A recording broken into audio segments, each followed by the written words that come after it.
अपना मुल्क का जो ना कोई प्रोडक्शन नहीं होगा तो मुल्क तरक्की नहीं करता है। देखो हर मुल्क ऐसा ही, अब अमेरिका अब एक सुपर पावर बन गया है, अब वो सुपर पावर कैसे बन गया? भी इतना स्ट्रॉन्ग नहीं करेंगे कि वो उनके सामने आके खड़े हो जाएं, ठीक है। हाँ, अब टेक्नोलॉजी ज़रूर शेयर करेंगे लेकिन उतनी ही करेंगे कि जितनी उसको ज़रूरत होगी। के अंदर प्रोडक्शन किसी भी जो है ना फील्ड में शुरू नहीं करता है, पहले वो इम्पोर्ट ही करता है।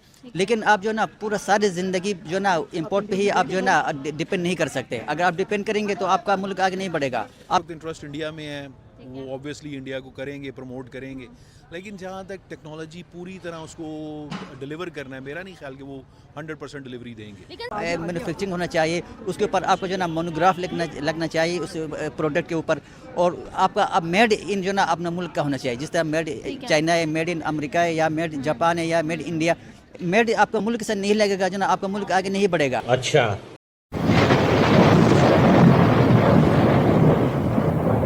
आज हम बात करेंगे इंडिया के आत्मनिर्भर भारत जो अप्रोच लेके वो चल रहा है उसके हवाले से। देखा जा रहा है रिसेंटली जो इंडिया डील्स कर रहा है, चाहे वो यूरोपीय यूनियन के साथ हो, ब्राज़ील के साथ हो, रशिया के साथ हो, फ्रांस के साथ हो, चाइना के साथ हो, इंडिया ना सिर्फ उधर से टेक्नोलॉजी अपने मुल्क में मंगवाने पे फोकस कर रहा है, बल्कि वो उन टेक्नोलॉजीज़ के साथ अपने मेड इन इंडिया पे भी काम कर रहा है। अब वो जो दूसरी कंट्रीज़ के साथ डील है वो ना सिर्फ इस चीज़ पे नहीं करता कि आप अपनी चीज़ें जो है हमें इंपोर्ट कर दें, बल्कि वो इस चीज़ पे बात ख़त्म करता है कि हमें अपनी टेक्नोलॉजी भी ट्रांसफ़र की जाए, हमें रेसिपी भी बताई जाए।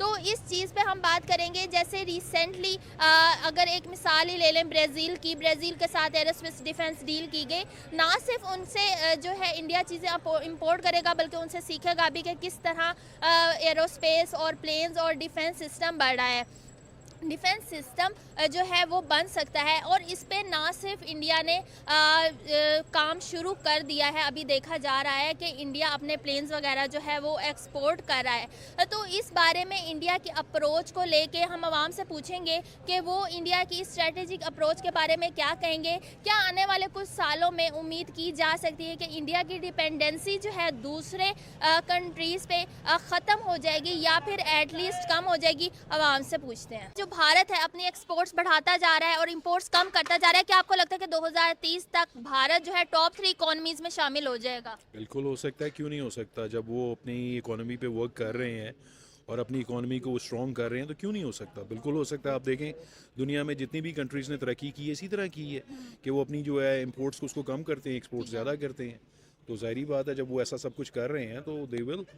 ठीक है। आपको लगता है कि जो इंडिया है वो ग्लोबल सुपर पावर भी बनने की तरफ जा रहा है जिस तेजी से डेवलपमेंट हो रही है? जैसे देखा जाए अभी ब्राज़ील के साथ एरोस्पेस इनका एग्रीमेंट हुआ है, एरोस्पेस और डिफेंस में रशिया के साथ हुआ है, फ्रांस के साथ हुआ है। और ना सिर्फ वो उन्हें ये कहते हैं कि उनकी टेक्नोलॉजी लेते हैं, उनकी एडवांस टेक्नोलॉजी, बल्कि उनको ये भी कहते हैं कि हमें भी रेसिपी सिखाई जाए ताकि हम भी मेड इन इंडिया पे काम शुरू कर सके। इसकी यही मिसाल एक रिसेंटली सामने आई है कि अब जो इंडिया है अपने प्लेन्स अपनी कंट्री में बना रहा है और बल्कि एक्सपोर्ट करना भी शुरू हो गया है। तो आपको लगता है कि ग्लोबल सुपर पावर बन सकता है?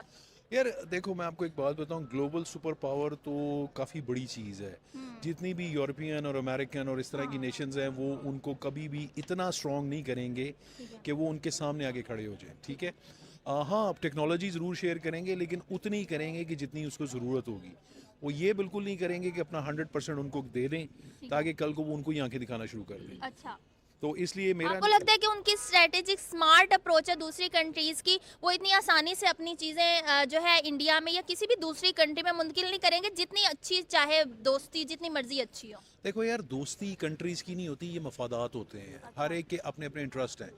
अब उनका इस वक्त इंटरेस्ट इंडिया में है, वो ऑब्वियसली इंडिया को करेंगे, प्रमोट करेंगे, लेकिन जहाँ तक टेक्नोलॉजी पूरी तरह उसको डिलीवर करना है, मेरा नहीं ख्याल कि वो 100% डिलीवरी देंगे। लेकिन सर इंडिया भी तो स्मार्ट इनफ है कि वो उनसे उनकी चीज़ें साथ डील की उसकी शर्त ही पहले ये होती है कि हम अपने मुल्क में तैयार करेंगे। आपको लगता है इंडिया इतना स्मार्ट इनफ है कि वो चाहे देना चाहे या ना देना चाहे, इंडिया इस चीज़ में अब उसकी ग्रिप तेज़ होती जा रही है? जी, ग्रिप तेज़ होती जा रही है, बिल्कुल ऐसा है। लेकिन जैसे मैंने आपको पहले कहा कि 100% वो कभी भी टेक्नोलॉजी नहीं शेयर करेंगे। अब आप देखो, मैं छोटी सी एग्जांपल आपको देता हूँ। आईफोन्स जो हैं वो चाइना में बनते हैं, ठीक है। चाइना के अंदर टेक्नोलॉजी सारी उन्होंने अपनी फेक बना ली है, लेकिन वो ओरिजिनल आईफोन अभी भी ओरिजिनल के नाम से ही जा रहा है, ठीक है ना।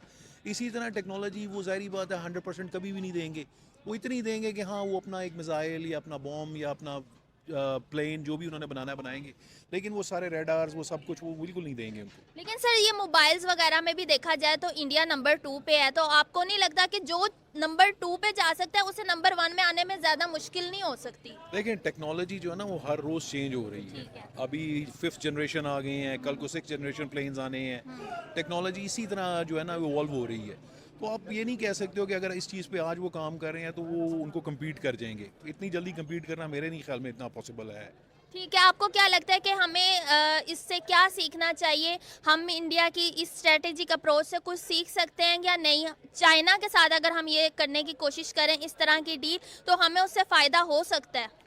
देखिए मैं आपको ऑनेस्टली एक बात बताऊं, मैंने शायद पहले भी आपको ये बात की थी कि हमें बजाय चाइना और दूसरी कंट्रीज़ पे रिलाई करने के हमें खुद करना चाहिए। सेल्फ सफिशिएंट जब तक हम अच्छा, ठीक है। तो दोस्तों ये थे पाकिस्तानी पब्लिक के रिएक्शन, और आपने वीडियो में देखा ने अब ये पाकिस्तानियों की अकल ठिकाने आ गए हैं और अब ये लोग मान गए हैं कि कुछ ही सालों के अंदर इंडिया सुपर पावर बन जाएंगे और दूसरी साइड पाकिस्तान भिखारी बन जाएंगे। दोस्तों पाकिस्तान ऑलरेडी भिखारी बन गया है, लेकिन पाकिस्तानी कहते हैं कि अभी हम भिखारी नहीं बने, थोड़े साल के बाद बनने वाले हैं, क्योंकि दोस्तों अभी से पाकिस्तान की इकोनॉमी तो IMF और दूसरी कंट्री की लोन पे ही चलती है। अगर पाकिस्तान को IMF लोन देना बंद कर दे तो पाकिस्तान ओवरनाइट बैंकक्रप्ट हो सकता है और पाकिस्तान पूरा बर्बाद हो सकता है। इतना ही नहीं दोस्तों, पाकिस्तान ने काफी सारे एसेट तो चाइना को ऑलरेडी बेच दिए हैं और अब अमेरिका को बेचने की कोशिश कर रहे हैं, क्योंकि चाइना ने पैसा देना बंद कर दिया है, अब अमेरिका दे रहा है तो अमेरिका को बेचने की बात कर रहे हैं। और दोस्तों दूसरी साइड इंडिया तो तेजी से ऊपर जा रहा है, क्योंकि मेक इन इंडिया के थ्रू इंडिया ने पॉलिसी बनाई थी कि दुनिया की किसी भी कंपनी को अपनी प्रोडक्ट इंडिया के अंदर बेचनी है तो इंडिया के अंदर ही वो प्रोडक्ट मैन्युफैक्चरिंग करनी पड़ेगी। इसीलिए तो दोस्तों आज दुनिया की सभी कंपनी इंडिया के अंदर अपना मैन्युफैक्चरिंग प्लांट लगा के पूरी दुनिया के अंदर एक्सपोर्ट करने लगे हैं और इंडिया की इकोनॉमी भी तेजी से ऊपर जा रही है। और अब तो इंडिया ने EU के साथ भी डील कर ली है तो और तेजी से ऊपर जाएंगे। तो बस दोस्तों आज के वीडियो में इतना ही। अगर आपको ये वीडियो पसंद आया तो वीडियो को लाइक शेयर कर दीजिए। थैंक यू, मिलते हैं नेक्स्ट वीडियो में।